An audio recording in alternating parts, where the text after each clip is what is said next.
People ask me, what is it like being a YouTuber? I say it's a Costco parking lot at noon on a Saturday. All the spots have been taken. You circle the whole lot a few times over, going over to where it seems like there's less cars, but upon closer investigation, you see it's just as crowded as anywhere else. Every spot has already been taken, and so has every good video idea on YouTube. I'm exaggerating, of course, but for any YouTuber who's entered one of those creativity lows, you know how hard it is to come across video ideas that check off all the right boxes. They have to be within your capabilities, they have to be interesting and fun to you, at least a tiny bit, they have to be good, and they can't have been done before. This is rare. A few weeks ago, I wanted to make a timeless, comprehensive League of Legends guide for beginners, but already done with much cleaner editing than I'm capable of by pro guides. So though that video idea was good, and it was interesting to me, it was beyond my editing capabilities and had already been done before, obviously. I wanted to make a Minecraft nostalgia compilation, found out that's been done before, in basically the exact same way I wanted to do it, had over 1 million views, missed my opportunity by over a year. It wasn't even that interesting of a video idea to me, I just thought other people would really like it, so it only checked off good and within my capabilities. But when you do come across that golden video idea that checks off all 4 boxes, you are living. It feels so good to work on that video because it feels so worth it and it's like you're a productive person for once in your life. Then when you finish making that video, you're back to circling the parking lot. Actually, no. At this point, you've left the parking lot and are willing to settle for a spot a few blocks away.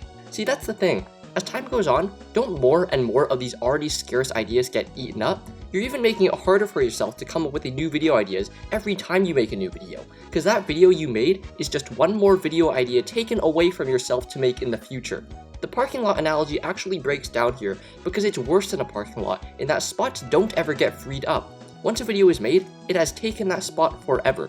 So, continuously trying to generate new video ideas all on your own doesn't necessarily get easier, even though creativity may be a skill that you can practice and get better at. But there's alternatives if you don't want to fight the Costco parking lot.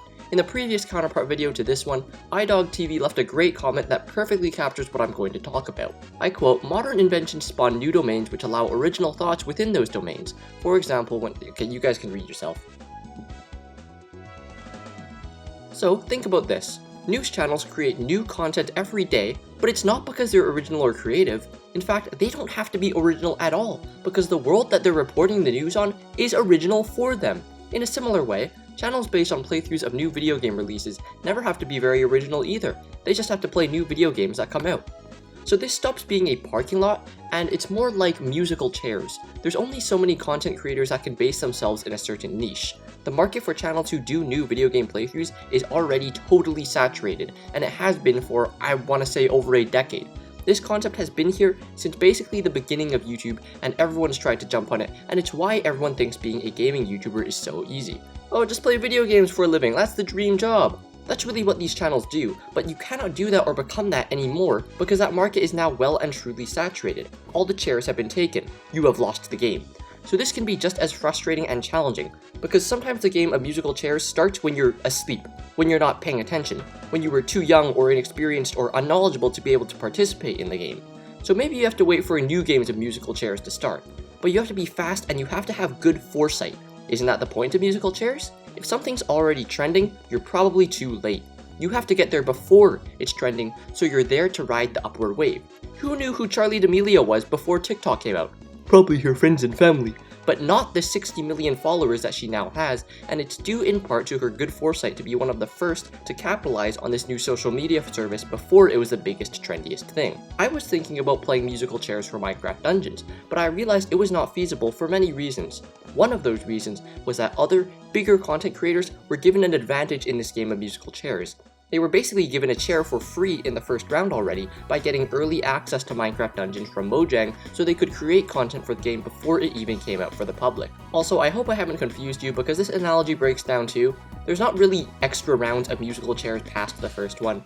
I mean, I guess in the second and third and fourth rounds, some content creators stop making content on whatever the musical chair game is based on, so then and only then does it become a kind of last man standing sort of thing.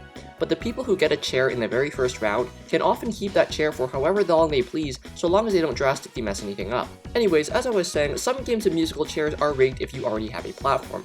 Similar to the early access video game thing, bigger news channels have more and better access to good tip-offs. To start from scratch means you need a really good original game of musical chairs. and that can be anything. There may be games of musical chairs hiding everywhere. Some of us may have already won without even knowing it. A lot of us win really big or important musical chairs games without even having intended to win in the first place. I'll take the meta example of YouTube at its birth in 2005. The very first YouTubers, did you think they were all taking advantage of this new platform, expecting it to blow up as big as it did so they could capitalize simply by being the first ones there? I don't think so. As Winnie the Pooh says, we didn't realize we were winning musical chairs, we just knew we were having fun. It is definitely a marketing strategy though, used with intent. First mover advantage. You can be a first mover to anything. Amazon was the first mover to create an online bookstore.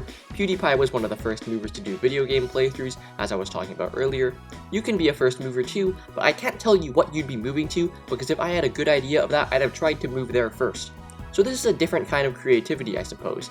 Instead of trying to create an original Minecraft video when it seems like all the Minecraft video ideas have already been taken, this is coming up with something entirely new and different apart from any existing product or domain. Something that has never been done before or has never even been conceptualized. In the wise words of Martin Cabello, you have to imagine what doesn't exist before you can create it. What are the applications of this discussion?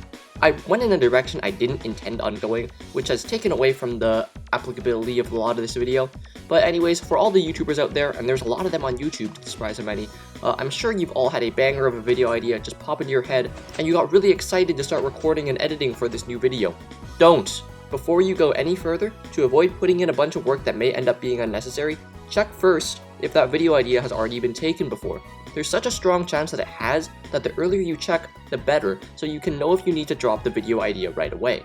Be warned that this can be pretty discouraging, especially if you're always doing these originality checks to find that the ideas you come up with have already been covered many times. I'm actually making YouTubers tips videos without even realizing it, because the thing is, I wanted to make a series giving tips to YouTubers, then I remembered the advice I just gave to you, and I searched up YouTube tips. I found that this is a decently saturated market. Wow, big surprise. I would have nothing more to offer given what these people had already put out there, but maybe there's still space for me, because I figured I want to make YouTube tips not for the YouTubers who are just starting out, which is what most of these videos do, but for those who are a little more experienced in YouTube already. I also want to make these videos in a way where they can be appreciated by the average fan. You folks, even if you aren't YouTubers, just as a discussion with gameplay footage in the background, as many of you fellows have told me you enjoy. So how do you feel about these topics for discussion? Are they bearable, or do you want more discussions that are more likely to be relevant to you, or based in more actual video game stuff, like the Why Mineplex side video? Alright, see you later. Get the fuck out of the way! I messed up. Go, go, go. Ah, shit. Hey, you better fucking not. Why can't you do it properly? I want you to do it. I'll get out after you're in. Oh. I'm gonna fucking kill you. Take it easy. Just try it, Get out of there. Bitch! Oh shit.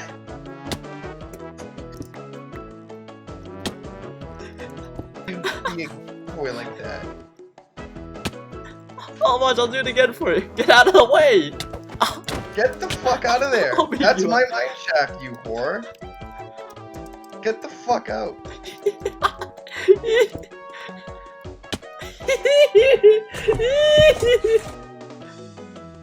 Oh, you're almost getting it. Look at you.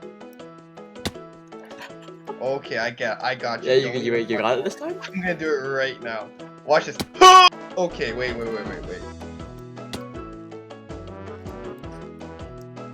Whoa, let's go, man! Let me go around this head. He's done it! That's a good way to mine. Go check it out. See, I told you. It's such a good way to mine. What? Oh god. As you fellows can see, I got the replay mod thanks to the recommendation of I Am the Blazekin. You saw me fooling around with it in this video. I hope I wowed you with a cinematic moment or something. Please tell me if you like that, it looks cool in the parkour footage, or if it's too distracting. Whatever your first impressions are, good or bad, give me the feedback.